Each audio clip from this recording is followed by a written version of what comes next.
Diz uma coisa, Sam, o álbum chama-se Sobretudo. A pergunta é óbvia, este álbum fala de quê? É sobre o quê? É sobre tudo, é sobre tipo, a minha vida, sobre o meu redor. Eu escrevo sobre o meu redor, aquilo que me influencia. Bom, e o título é porque o meu primeiro CD é Entretanto, tem esse duplo significado, entretanto, muita coisa, entretanto, e sobretudo Há também... uma continuidade nos seus trabalhos? Quer dizer que Sim, isto... é tipo, eu estou a fazer uma obra, tipo como se fosse uma obra, o terceiro é tipo, praticamente... Eu acredito que um criativo sedente e focado em evoluir deve passar por uma fase de quantidade para chegar a uma qualidade, a uma identidade pessoal. Daí ser normal eu já ter músicas do Sobretudo quando lancei o Entretanto. Daí ser normal eu já ter músicas para o Praticamente quando lancei o Sobretudo. Isto tudo para chegarmos a um momento que eu chamo o momento da verdade.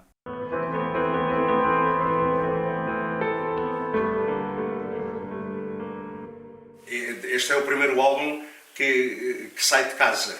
Portanto, sai do quarto mágico porque precisava ou necessitava de uma produção mais, digamos, musculada, mais vigorosa para poder soar diferente dos dois álbuns anteriores. E eu chamo-lhe momento da verdade porque é quando chegamos a um patamar em que já estamos confortáveis na nossa pele, em que achamos que já descobrimos a nossa identidade e queremos fazer um trabalho sem desculpas. Um trabalho em que eu, neste caso, sairia da minha casa, sairia da minha zona de conforto e teria acesso a algo dito mais profissional. Porque por mais talento, por mais pureza, por mais suor que exista naquela bolacha sónica e de seguida metas uma outra bolacha internacional e notes uma diferença abismal no som, aí é que começam a entrar as desculpas. E eu achava que já estaria num patamar em que não teria necessidade de apresentar desculpas. Eu merecia esse desafio. Que grandes novidades é que este disco vai trazer em relação ao teu trabalho mais antigo? Pá, um sempre aqui de melhor em termos de rimas e batidas, basicamente é isso. Tipo, tentar vir com uma que se note obviamente uma diferença em relação ao álbum anterior em termos de tudo e se calhar é o álbum que eu agora saí de casa. Já há pessoas que me disseram, mas vais perder aquela pureza de gravar em casa, então querem que eu fique wack, querem que eu fique só para agradar aquela cena suja de ficar em casa. Não, mas a minha cena é quero evoluir. Agora estou aqui no estúdio e tentar fazer um álbum com uma qualidade boa que possas pôr no carro e depois mete um álbum americano e esteja mais ou menos igual. E então foi aí que eu comecei com a ideia romântica de me afastar, de me isolar, gravar longe. Sair do quarto e ir para um estúdio em Lisboa não seria romântico o suficiente. Então eu partilhei esta ideia com o meu pai e procurámos um estúdio em Cuba, no Alentejo, em que chegámos a fazer uma visita técnica. Eu adorei o estúdio, mas por alguma razão a situação não aconteceu. Mas só um pequeno à parte. Uns anos mais tarde eu conseguiria fazer algo romântico a esse nível, que foi a homenagem, o álbum Um Café e a Conta, em que eu realmente isolei-me, gravei sozinho e gravei no Alentejo. Por isso, são ideias que se mantêm e acabam por se concretizar, mas não no praticamente. O teu lançamento do CD já esteve marcado para 2004, para este ano, 2005, e agora parece que é só para 2006. Não achas que 4 anos ou 3 anos de espera para os teus fãs, desde o Sobretudo, não achas muito para os teus fãs e para quem segue o teu trabalho? Mas acho que é, mas ao mesmo tempo, este se calhar é o álbum que vai demorar mais tempo, porque eu estou a encarar este como se fosse tipo o primeiro, no aspecto de falar tudo da minha vida mesmo, assim, nesse aspecto, estás a ver? Falar deste álbum, praticamente, é um pouco como falar das nossas vidas e viajar no tempo. Recordo-me que este foi um álbum trabalhado arduamente, e quando digo arduamente é porque ele hoje em dia é uma peça de coleção, e quando folheio recordo-me de todos estes textos e sei o quanto o Samuel pôs dele aqui, tanto a sua exigência em termos da sua feitura, o nunca estar satisfeito com a finalização do trabalho, e também a sua exigência totalmente controlada por ele ao nível do produto final. Então, Samuel, meu pai, quando ouvires esta mensagem, liga para mim, quer falar contigo, está bem? Te dá um abraço. Eis que, algum tempo mais tarde, o meu pai, que para quem não sabe, também foi ele que batizou os 3 álbuns, entretanto, sobretudo e praticamente, ele é o padrinho, e através de uma amizade que ele já mantinha com o Manel Faria, membro e fundador do Trovante, grupo mítico da música portuguesa, ele já mostrava algumas maquetes minhas ao Manel, e como ele partilhou com o Manel que eu estaria a preparar um próximo disco e estaria à procura de um estúdio, o Manel, com a sua bondade típica, disponibilizou os seus estúdios Indigo para eu começar a gravar praticamente. O Sam é filho de um grande amigo meu, do Napoleão, e tinha umas cassetes na altura com umas músicas que nós gostávamos imenso, e desafiámos o Sam para gravar lá as vozes e uma parte do disco em que ele estava a trabalhar, porque muitas vezes o que acontece é que a malta que trabalha em casa depois não tem nunca a oportunidade de ter condições profissionais para gravar a parte mais acústica. Fiquei muito entusiasmado, iria aprender muito. Ele também me disponibilizou mão de obra, por assim dizer, mais especificamente o Nuno Tempero, que me acompanhou e me deu também muitas opiniões durante o processo de gravação, em que estivemos primeiro numa sala de pré-produção e só depois numa sala de captação de voz para as gravações das faixas. A única situação um pouco constrangedora em relação à gravação deste trabalho é que eu usufruí da bondade das pessoas. Eu não gravei apenas na Índigo, depois mais tarde também gravei na Enxofada, e eu estava a usufruir da disponibilidade das pessoas e da bondade delas. Então gostava às vezes de ser um pouco picuinhas e perfeccionista quando chegava à casa e ficava um pouco indeciso, hesitante, ou apenas não gostei e agora estou a ouvir mais clinicamente e teria que ligar uma 6ª vez a pedir para regravar um 7º take ou algo semelhante. E isso pode ser um pouco constrangedor porque não queremos estar a abusar da confiança, não é?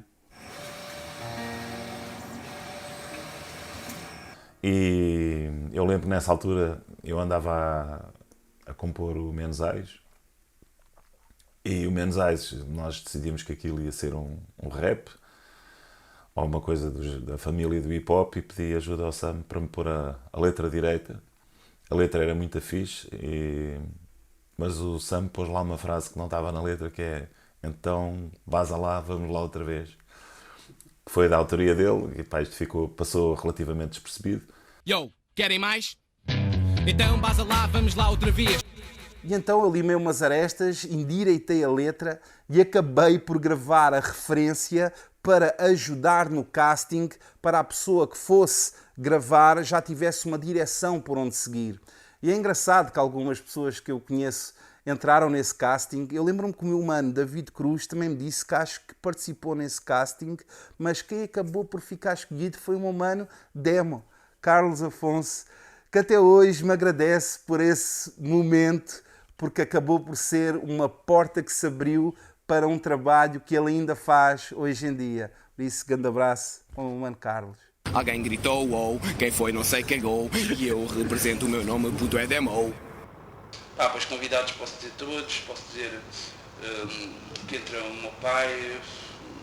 Mas voltemos à introdução. Praticamente, eu inicialmente convidei o meu pai para recitar um poema do seu pseudónimo Viriato Ventura, poema esse que estava na gaveta já há imensos anos, desde os anos 70, chamava-se Slides. Ele não teria que fazer nada de novo, era só recitar esse tal poema que ele escreveu há bastantes anos. Ele assim o fez, ficou espetacular, então eu achei que também o poderia convidar para a introdução, mas desta vez com o desafio extra dele desenferrujar a caneta, porque eu penso que ele não escreveria algo a nível poético já há algum tempo. Então ele teria de soltar o Viriato Ventura cá dentro dele e mostrar um poema novo? Recordo-me, se a memória não me falha, que esta introdução, das primeiras vezes que falámos ao telefone, a ideia inicial seria qualquer coisa como que fosse um professor a dar uma aula. Das poucas coisas que me recordo desse tempo e de conversa com o Samuel. Ele, curiosamente, já não se lembrava desta abordagem. Depois tivemos uma segunda abordagem que vem aqui definida no livreto, em que haveria uma mistura de vozes diferente, uma coisa com diferentes opiniões, sugerindo como deveria de ser o álbum. E foi aqui, nesta sugestão de como deveria de ser o álbum, que eu escrevi este tema praticamente. E se por acaso voltarem a ouvir esta coisa de verão, a descrição do pequeno texto poético retrata exatamente isso, que é a maneira como o álbum foi feito. Se recordo, era se durante o processo de construção o autor vos remeter para agora já não me lembro, esculpindo frases ao sabor da inspiração, revestidas por minimal batida envolvente, construindo fortalezas muralhadas de emoção, provocando aqui e ali a moralidade vigente.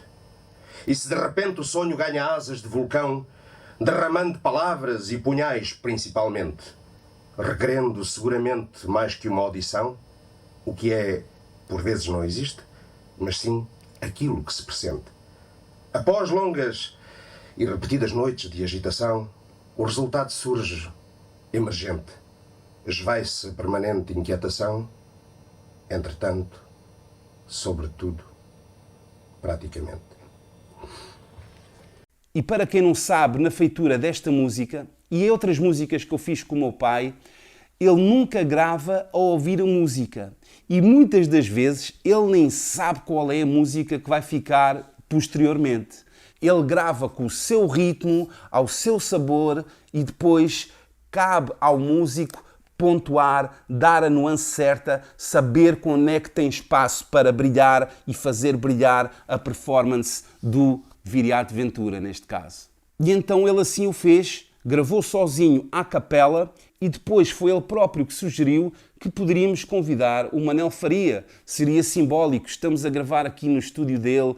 Ele foi uma pessoa que deu o arranque das gravações, porque não ele fazer o arranque do disco? E de repente o Sam faz-me aquele desafio de: olha, meu pai fez aqui um poema que vai interpretar no disco, e se tu queres acompanhar isto ao piano, isto é sempre difícil, porque há muito aquela coisa de improvisar em cima do que um gajo está a falar, e há muita tendência de um gajo ir muito atrás do gajo que está a falar, e se o gajo começa a ter paragens, hesitações, o piano fica muito legenda, fica muito teatral, e eu tentei fugir disso, tentei fazer uma peça aqui que fosse evoluindo à medida que a voz do Napoleão ia evoluindo, mas há ali partes em que eu deixei estar propositadamente, pelos vistos o Sam também, em que o piano não fica ali parado à espera que a voz declame. Foi uma experiência muito gira. Aliás, foi a primeira vez que eu fiz isso. Estava um bocado aflito, acho que fiz 2 ou 3 pianos para ver qual é que ficava ali melhor. E aquilo resulta muitíssimo, fica muito, muito bem debaixo da voz do Napoleão. E abre o disco do Sam, para mim foi um orgulho muito grande. Eu não estive presente na gravação ou na captação da peça de piano que ele tocou, e ele enviou 2 takes ligeiramente diferentes, e depois coube-nos a nós escolher qual seria o melhor take, e assim o fizemos.